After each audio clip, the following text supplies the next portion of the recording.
Tonight, trying to get back on track after an afternoon rush filled with commuter chaos. Still waiting to figure out how we're going to get home. The screens do not tell us much, so definitely very confusing. We're live at Union Station after a system-wide transit meltdown, why internet connectivity is being blamed, and what's being done to make sure a fail like this doesn't happen again. Jays in three. Jays in three. Plus, down but not out, why Jays fans are still hoping even after today's wild card loss against the Twins. Even just as little as 1 minute later, she would have walked into the home and, they would have been face to face. And busted. A homeowner arrives back just in time to scare off would-be thieves. Why police believe this safety vest trick is connected to other recent break-ins and what you can do to protect your home. Good evening, I'm Chris Glover coming at you live from the CBC Toronto newsroom, and we're starting tonight with epic amounts of frustration today at Union Station. An internet connectivity issue with CN Rail led to a full-blown system failure that halted trains in and out of the vital transit hub this afternoon. Metrolinx just released a statement last hour saying GO train service continues to recover tonight, and the delays and schedule modifications may continue into tomorrow. Anam Khan is live at Union Station tonight. And Anam, let's start with that late night update from Metrolinx. So the provincial news agency says it's hoping to have regular service by tomorrow, but there may be some delays or modifications after the CN outage. So while there may be some frustrations for riders tomorrow morning, it's not going to be anything like the chaotic scene that played out today. Frustration and confusion at Union Station today as trains stopped in their tracks this afternoon, leaving the roughly 200,000 daily riders to and from Toronto's suburbs stuck. The screens do not tell us much, so definitely very confusing. CN Rail says this afternoon it experienced a network-wide system failure that affected all its rail corridors, including GO trains and VIA operations running in and out of Union Station. It's been going on apparently for hours now. And not only that, they didn't even bother to run any of the buses throughout this time, which seems a bit silly. To help with the chaos, the TTC added extra service and extra buses, and Metrolinx tried to get GO trains moving again. Schedules were modified and trains were running approximately every half hour, but the delays stretched on for hours and many train riders were just stuck. With cabs and Uber price surges, waiting was the only option for some. The cab was about $100, and Uber ride to Brampton was at about $300 to $500. The Uber share was $250. Some VIA rail workers were giving out food and snacks to people at Union Station as desperation sunk in. We are killing time after a long day of work downtown and still waiting to figure out how we're going to get home. And it's not even going to be a direct train. In a statement late today, CN said its internet connectivity had been restored. It says there's no indication of a cybersecurity issue. Still, the cybersecurity expert says the disruption must be investigated. Was this a hardware failure? Was it a software upgrade gone horribly wrong? Or was it something nefarious? And I think at this point, we don't know. It's just too early to speculate. But one thing I'll be really looking forward to is understanding exactly what happened here and then what mechanisms are being put to ensure this doesn't happen again. So CN continues to investigate. It says no data was affected and its own trains didn't experience any delays. And despite today's chaos, things look like they'll pretty much be back to normal tomorrow morning. Metrolinx in a statement now is saying some delays may continue. And VIA Rail sent us a statement earlier tonight to say operations should resume by normal in the morning. Quite a difference between your live reporting at 6 p.m. versus your live reporting for our show tonight at 11, Anam. But good to see that the room behind you is emptying out, and we'll certainly all be watching tomorrow to see what happens. Anam Khan reporting live for us tonight from Union Station. All right, so now to the other disappointing news of the day. The Blue Jays find themselves in a do-or-die situation if they want to keep their playoff dreams alive. The team is on the brink of elimination after dropping Game 1 in their wild card series against the Minnesota Twins.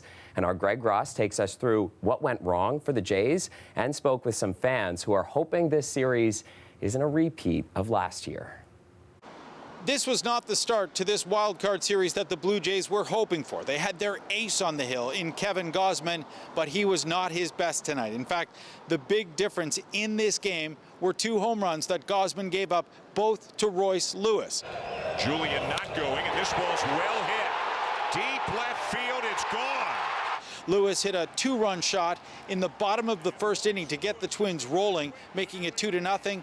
And then he would follow that up with a solo blast in the bottom of the third inning to make it 3-0. And that's really all the Twins would need in this game. The Blue Jays did manage to get 1 run back in the 6th inning on an RBI single by Kevin Kiermaier, cashing in Bo Bichette. But that's as close as the Blue Jays would get in this one. The Twins hang on for a 3-1 victory, and they take a 1-0 lead in this best-of-3 wild card series. Now, some Blue Jay fans did gather for viewing parties downtown. I managed to speak to some of those fans at an outdoor viewing party on a patio, and as you can imagine, they were pretty disappointed. Yeah, you know, we really wanted this first game. Unfortunately, they were hitting Gausman.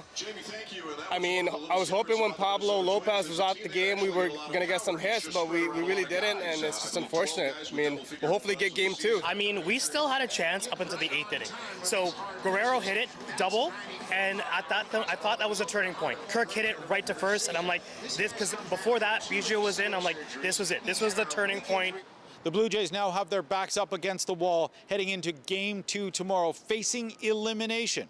The Blue Jays essentially have to win 2 games on the road now in order to win this series. They'll have Jose Barrios on the hill tomorrow for Game 2 as they try to bounce back.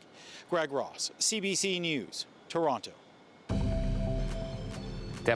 Definitely feels like baseball plan weather out there, with summer-like weather firmly in place again tonight. 22 degrees and clear skies.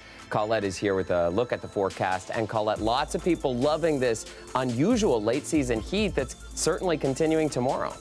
Oh, yes, Chris, just incredible. The temperatures, the humidity, more like August than October, except we were warmer today than we ever were in August. So I'm not even sure I can say that, right? Lots of records, many more than what you're seeing on this board, but I wanted to pull a few at least. Point Pelee, 27.1. How about both Pearson and at Buttonville Airport? So Markham and Toronto will put you both in 30.1. And then very impressive, Petawawa and Ottawa, 30.6. Especially impressive because look how old this record is for Ottawa, and that's the all-time warmest record for all of October, not just a daily record. So just some incredible numbers. A look at some of the other daytime highs around the province, hopefully your community there, so you get a look too. And the humidity, yes, humidex value is approaching 35. Well, we're still in this ridge of high pressure. We're going to stay here for another day, but we'll start to see increasing cloudiness, and then things will change dramatically as a trough moves in. Temperatures are going to fall, rain coming. Don't worry, I'll walk you through all of that coming up. Overnight tonight, though, 16. And for tomorrow, Chris, let's do this again. A high of 28 anyway. Yeah, don't mind doing that. All right, thank you, Colette. Taking you now up to Woodbridge and an attempted break-in that's starting to look very familiar. Would-be thieves with safety vests determining no one's home before trying to break in, but the homeowner arrived back just in time. As Tyler Cheese reports, police say it looks like a similar recent scenario that just played out in North York. On Saturday, September 9th around noon, it appears a woman wearing a safety vest approaches this Woodbridge home and knocks on the door. When no one answers, she goes into the backyard and is soon joined by a man. Moments later, they begin to break in at this side door. The male came here, the female stayed around here, and started ripping this apart to unlock this door. Then they opened that, and then he proceeded to basically break this window. When his wife suddenly arrived home, a third person in a getaway vehicle started honking to alert the burglars to leave through the neighbor's yard. Even just as little as 1 minute later, she would have walked into the home and, you know, they would have been face to face. Michael, who asked to keep his last name private for safety reasons, contacted CBC Toronto after seeing this security footage in a previous story last week. This incident took place in North York last Tuesday, and once again you can see the burglars, a man and a woman wearing safety vests, breaking in through a back door. In this case, they allegedly made off with approximately $20,000 in jewelry. These thieves are very organized, and they go to homes specifically to target specific things, such as people they know will keep large sums of money in their house or a lot of jewelry. York Regional Police couldn't confirm whether or not they're working with Toronto Police to investigate these cases as related. However, they are offering some advice to concerned homeowners and neighbors. Any workers or anybody that approaches your door asking for if you would like their services, it's always best to ask them for ID. If they're there for a legitimate, lawful reason, they're going to provide that. She also suggests investing in home security systems and cameras that can help when police are called in to investigate. While no investigation details have been disclosed, Toronto Police have confirmed a third break-in near Bathurst and Sheppard, also on September 9th. CBC Toronto has reviewed security footage of that incident, which appears to show the same man and woman. Tyler Cheese, CBC News, Toronto. Meanwhile, Toronto police are warning retail thefts by organized crime are on the increase, and it's launched an awareness campaign ahead of the busy holiday season. Organized retail crime poses significant safety risks to both store employees, consumers, and it leads to the sale of both stolen and counterfeit goods, some of which can be dangerous, expired, repackaged, defective, or incorrectly stored. We often think of high-end items, but this includes things like baby formula, over-the-counter medications, and other health and beauty items.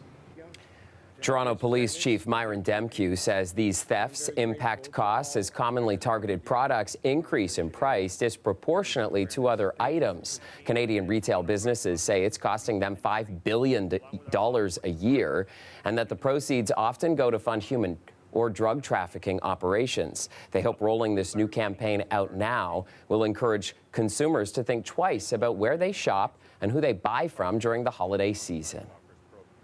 Now to something you don't see every day, celery covering a stretch of highway after a truck rolled over. The OPP says the accident happened around 10 a.m. on the southbound lanes of Highway 400 in King Township. Traffic was diverted onto Highway 9 while the cleanup took place. No injuries were reported, and all lanes have since reopened. Out to Pickering now, where a search is underway for an 87-year-old man. The experienced sailor took off in his sailboat Friday and hasn't been seen since. As Ali Chiasson reports, his family and friends are fearing the worst. Sailed all his life, sailed every day by himself, and as far as we know, has never had a problem. It was his usual routine. Fred Wolfel heads to the Frenchman Bay Marina in the early afternoon, parks his bike, as he always does, at the side of the marina office, and walks to his sailboat. This is the last sighting of the 87-year-old from marina security footage. On Friday, around 12:30, he makes his way to his 25-foot sailboat named the Passat at the end of the dock, and he heads out on the water. He'll sometimes go out for 3/4 of a day, so nothing was really thought of until his family, we understand, reported him missing on Monday. He's been missing since Friday. Family haven't been able to get into contact with him, as well as friends. There are some concerns in terms of he has left some belongings behind, like his cell phone and whatnot. It's all hands on deck to search for the missing sailor. Right now we have our DRPS Marine unit. They're searching Lake Ontario. They're also being assisted by the Canadian Coast Guard. We have 2 vessels from the Canadian Coast Guard on the lake as well. And we also have the Rescue Sea and Air team from Trenton assisting us. His dockmates are pitching in too. I'm going to jump on some of my jet skis and go out there. He's my neighbor. We talk every day, and I have to do my part. He loves sailing. He would go out by himself all the time. He even invited me a couple times. I regret not going with him. What do you fear might have happened? We're guessing here, but one of two things. Either he had some sort of medical issue and the boat's out there sailing, and boats have been found off Rochester and all that before. Or then the other thing is if something catastrophic loss happened to the boat and it sank out from under him. But for his friends and family, they're trying to stay strong, hopeful, and vigilant. That if anybody has seen his boat in and around Frenchman's Bay and around Pickering, anywhere on the water, then definitely get into contact with us. But that is all the information we have at the moment, unfortunately. The Passat is a 25-foot sailboat with a blue hull. Fred Wolfel was last seen wearing an orange hat and a blue shirt. If seen, Call 911. Ali Shea. Welcome back. There's growing scrutiny tonight over changes the Ford government made to the boundaries of Ottawa and Hamilton. That move boosted the value of certain properties, and now the opposition says the changes are a lot like the Greenbelt land removals, except the government is refusing to reverse course. Our senior reporter at Queen's Park, Mike Crawley, has this story. What does this chunk of prime farmland on the eastern outskirts of Ottawa have in common with this property on the rural southern edge of Hamilton? The Ford government added both of them into the city's urban boundaries on the very same day that it announced its plans to remove land from the GTA's Greenbelt for housing. The similarities to the Greenbelt situation, I think, are apparent. Raises some alarm bells that quite rightly deserve to be investigated. The government's expansions of the urban boundaries went against the wishes of both Hamilton and Ottawa city councils. It also opens the door for housing development on the properties, dramatically boosting how much they're worth. The day that land got included in the urban boundary, it tripled in value, and there's no, without even a house being put on it. The Ottawa farmland was purchased in 2021 by a newly incorporated company. Since then, the company's 5 directors have donated more than $28,000 to the Ontario PC Party. I think the whole process is corrupt. I have no question in my mind that there's something really not good at the bottom of all of this. In Hamilton, some of the land the government added to the city is owned by some of the same developers whose properties were removed from the Greenbelt. The system has been rigged by the Conservatives to give certain land speculators preferential treatment on these particular pieces of land. Both opposition parties want investigations into how the government chose the Hamilton and Ottawa properties. Another question from the opposition, from the Liberals, who for 15 years put obstacle after obstacle after obstacle in the way and led us into a housing crisis, Mr. Speaker. The city councils in Ottawa and Hamilton said they could hit their targets for building more homes without the government putting rural lands like this inside their boundaries. Mike Crawley, CBC News, Toronto. Also at Queen's Park today, the government defended the premier using his personal phone for government business, but the opposition says the call logs should then be made public. Lorenda Redekop has that story. Premier Doug Ford has given out his personal cell phone number before, part of his brand of being accessible. They don't need access to Doug Ford. They call me on my cell phone. I get hundreds of calls a day. I return their phone calls. By all means, they can reach out to us. I gave my personal cell number. Just last week, his phone went off during question period. I was pretty clear. Sorry, it's on vibrate. I don't know how to turn that off.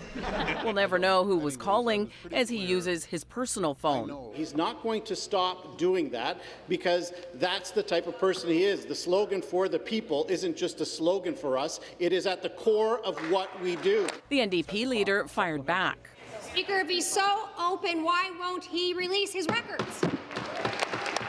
Since the Greenbelt controversy, Global News has been fighting for the Premier's personal cell phone records, with government lawyers admitting Ford uses the phone for both personal and government business, but that the records should be kept private, as they could include information from a constituent. Did the Premier intentionally continue to use personal devices in order to avoid freedom of information requests? It's one of those things that has been long understood to be a no-no. This former Integrity Commissioner's office staffer says it means less transparency. He points out that the gas plant scandal under the Liberals only came to light after personal emails were discovered.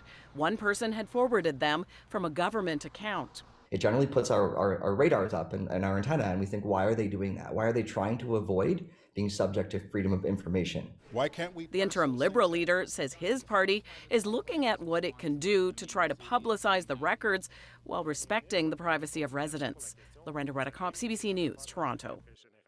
Hey, Colette, a lot of people would normally already be transitioning to fall activities, foods, drinks, that sort of stuff, but likely not this week, hey? Yeah, right? You know, much earlier in the fall season, all the pumpkin spice flavors start coming out and that. And usually by now, well into the hot coffees and away from the iced coffees. But this is a whole different ball game in October 2023. So we're going to go ahead and give you your iced coffee forecast for tomorrow. The only thing that'll be cool will be the beans. 28 degrees, mostly sunny skies. That is what is on tap for you for tomorrow. Maybe in the early morning you still start with the warm and then switch over. Depends what you like there. All right, I do have to tell you about this trough that's going to move in and the ridge that's protecting us that's going to move off. So tomorrow is another day quite glorious in terms of sunny and dry and light winds. But as this next system and the cold front associated with it approaches, we get into that increasing cloudiness Wednesday, but especially Thursday for the GTA and into eastern Ontario. The winds pick up and then rain coming in too. Now, the timing of this as it comes in overnight to early morning would give us less of a risk of seeing thunderstorms embedded. But if that timing changes just a little bit, then we're looking at there being even more active weather coming our way. Overnight temperatures, so many of these readings, as I've been saying, the overnight temperatures are closer to where a normal daytime high should be for this time of year. 28 again, but it's still going to be humid, 32 to 34. And then those temperatures start coming down, but it's the rain that moves in, the cooler overnights. And yes, we are going into the Thanksgiving weekend as well. So too bad on the timing on that. And Chris, I have to tell you, I was thinking about it. It was, okay, me, then you, then, yep, yes. As for that iced coffee, I think it's your turn to buy.